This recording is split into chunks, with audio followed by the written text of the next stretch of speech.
Hi, everyone. Welcome to our update on member experience. My name is Aaron Bobos, and I'm pleased to serve AQHA as the Chief Financial Officer, Chief Operating Officer, and Treasurer.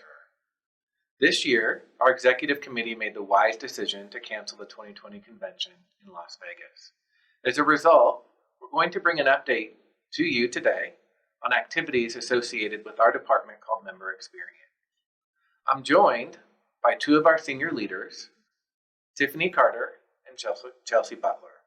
Tiffany, you're one of the newer members of the team. Can you please tell the members about yourself? Absolutely. Thanks, Aaron.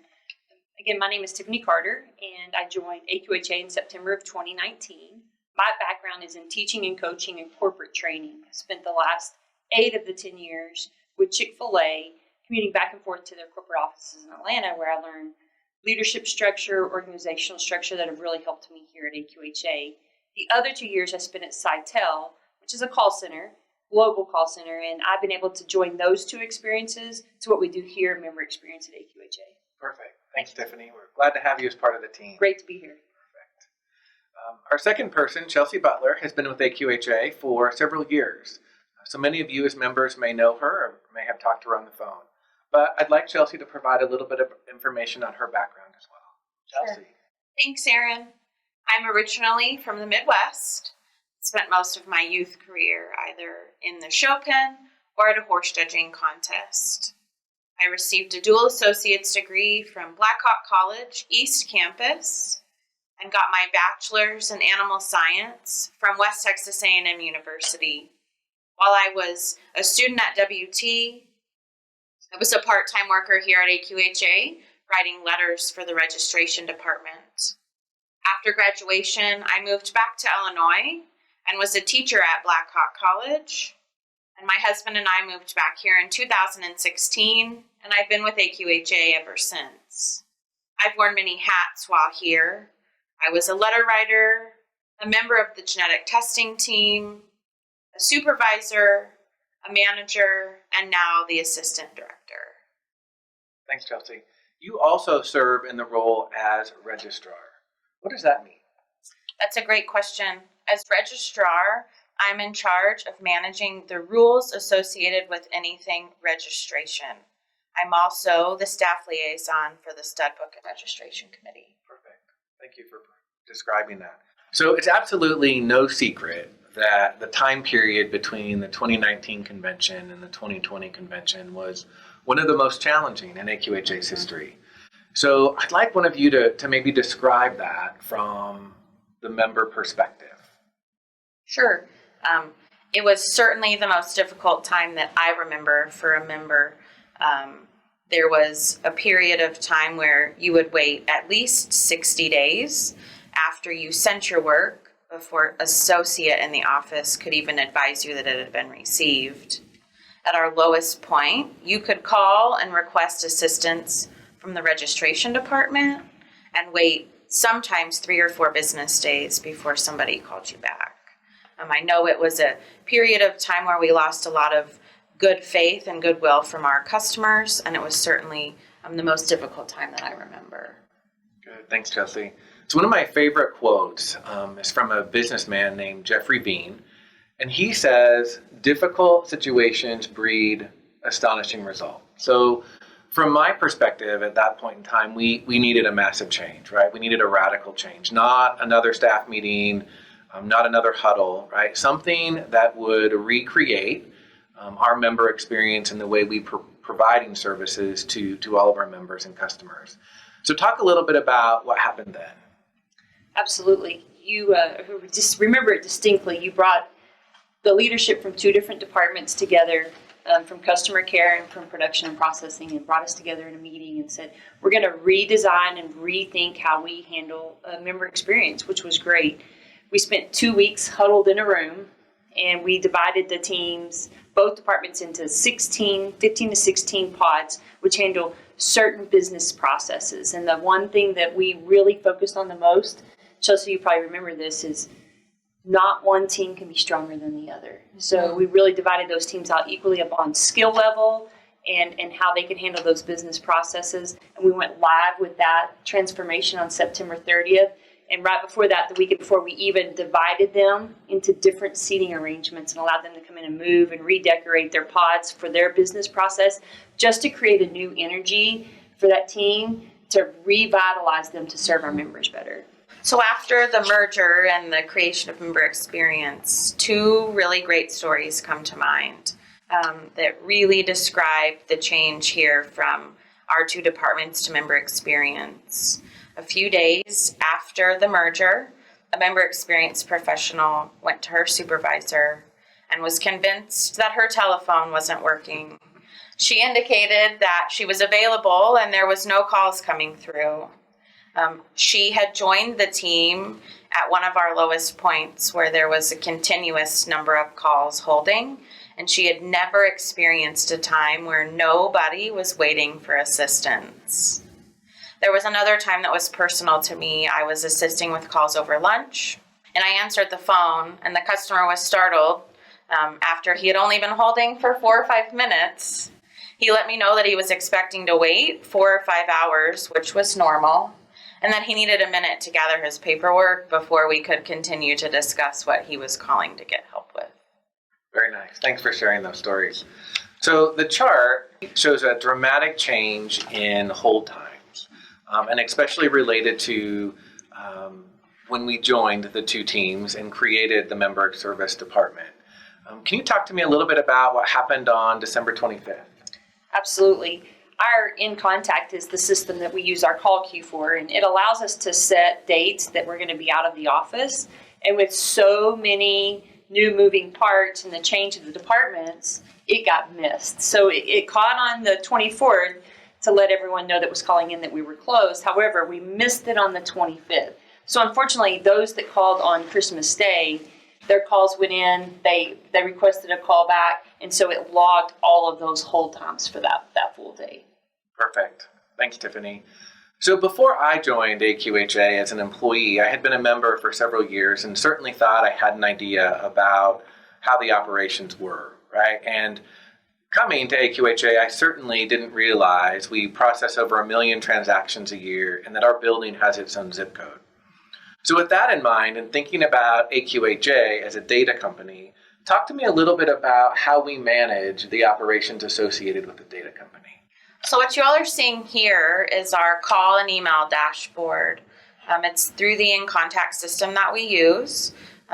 We're allowed to see all of the different queues and the hold times, as well as the number of calls that are waiting in each of those queues. It's available to all of the member experience professionals, and that way we can easily flex staff members back and forth if we have hold times in different pods where we need some additional assistance. The other great thing about that, Chelsea, is because our member experience professionals usually have multiple items up on their monitors, we've added the larger screen TVs to the call floor, and therefore they can just look up while they're working on other work and see where they may need to flex to another business process to help the hold times. Along with the new phone system, we have implemented many new concepts to help make our business easier for our customers. We are currently transitioning any possible correspondence to email and are working on integrating DocuSign into our business so there is a potential to answer automatically with the click of a button, even right from your smartphone. Along with moving to pods, we have more member experience professionals comfortable on the telephone, so we have more help at your disposal. So the next few slides talk about a system that we use called Domo.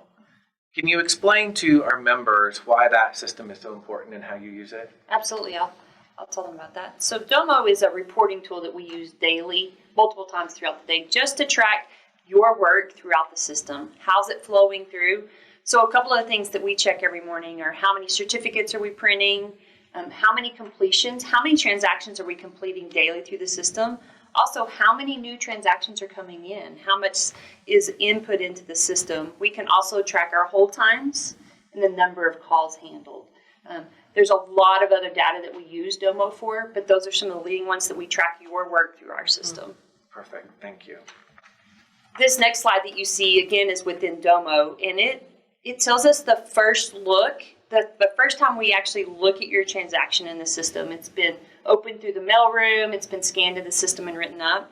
How long does it take us and our member experience professionals to get in and look at your transaction, see what we need to complete that?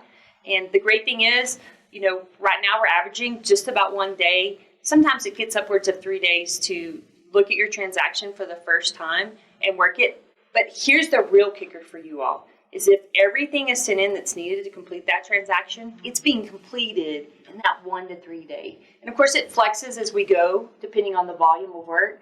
But the great thing is you're no longer waiting that 60 days that you mentioned, Chelsea. We're getting to it in a week. So what you're seeing here is a slide in Domo that we use, and it helps us track the unique registration keys that are in the system. For those that might not quite understand what a unique registration key is, any work that comes in gets a registration key, and that's a unique identifier to help us track it through the system and help you identify which horse or foal that we're talking about. So what you're seeing here is one of our most recent slides. We have just over 37,000 unique registration keys in the system. As we transitioned into member experience, we had over 51,000 unique reg keys in the system. So in the time span of 7 to 8 months that we've been member experience, we've been able to keep on top of the new work and drastically lessen the number of reg keys that are waiting for processing.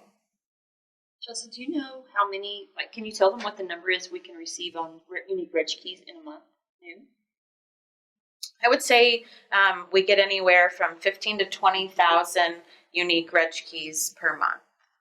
So congrats to the team for all you have accomplished. It's been a remarkable year, but we have a lot left to accomplish. So talk to our members about what they can expect on the horizon. Thanks, Erin. We've got a lot of really interesting things in the pipeline that we're excited to continue to roll out for you all. We're currently started with some automated email and text information for follow-up questions, letting you all know that there's something that we need from you to be able to get your work done. We're working on automated email and text notifications just to provide a status update on your transaction, letting you know the transaction's been received, that it's been reviewed, and even that it's completed and you should be ready to watch for your certificate. Absolutely. In addition to that, Chelsea, we're talking about login improvements for member services. Y'all let us know that that's an issue, and we're responding to that. It takes a little bit longer to get that moving in a different direction, but that's also a large improvement that we have coming in regards to also redesigning the member service portal. We're looking at that from your standpoint, and how do we make that easier for you all to go into your member service portal and take care of all of your business needs there. We also want to be part of the 21st century and are getting all of our transactions one at a time ready to move to the website so that you all have a larger opportunity to process work online. And the next thing after that is website chat. We've had a lot of great conversations about that and have the tools available to jump on that for you. Some of you would rather not pick up the phone and call, but just chat with someone online. So we're definitely going to be able to do that, right? Absolutely. In the next couple of months, you should see us roll out an online payment system. We're working on emailed versions of your transaction bills and a quick link to provide a credit card to wrap that up real easily and seamlessly. And the other thing that goes hand in hand with that, Chelsea, is your automated emails for receipts. We're working on that. You will no longer have to contact the office saying, hey, can I get a receipt? It's just going to automatically produce when you pay that transaction. One of the things that we've been most excited about is on-site services. We attempted to really ramp up our on-site service schedule. Unfortunately, COVID-19 has kind of gotten in the way of us being on the road as much as we had hoped. But it's our goal to get on the road here in the coming months, and we can meet you all in your environment, help you with your paperwork, see a smiling face, and as long as everything's in order, you should be able to walk away with your certificate. Which is wonderful. And talk about being on the road is our regional service centers. Many of you may know that we already have one up and running in Oklahoma City. Jackie Boggs is manning that at Heritage Place, and we've had great feedback on that. So we're looking to expand that into a couple of different areas as well. And we're actually having a meeting on that today. We're working on getting several other regional service centers. And again, you make an appointment, you bring your transaction. If we have everything we need, they're walking out with their certificate that day. So Exciting stuff. Very good. Thank you for sharing with the members what's left to come. So I want to close by saying thank you to all of our members for showing a little bit of grace to us as we transition from an old, very antiquated software system to a much more robust and timely platform. I know it's been a challenging year, but we do thank you very much for your patience and grace. We hope to bring you an update very soon about some of the next accomplishments. And if you need us, please feel free to reach out. We're happy to help.